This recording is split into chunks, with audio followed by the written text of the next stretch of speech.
প্রিয় বন্ধুরা আমার, সফলতা আসবেই, অপেক্ষা করুন।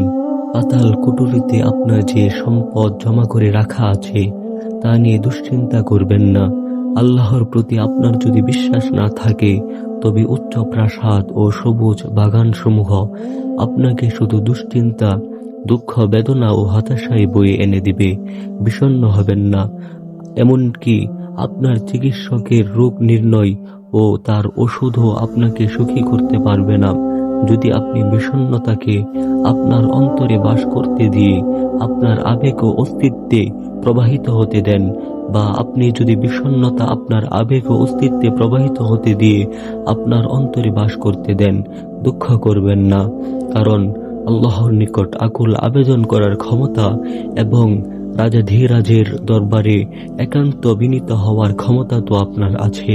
আল্লাহর নিকট স্বনির্বন্ধ আবেদন করার জন্য এবং তার উদ্দেশ্যে সেজদায় গিয়ে জমিনে আপনার মাথা টেকানোর জন্য বরকতময়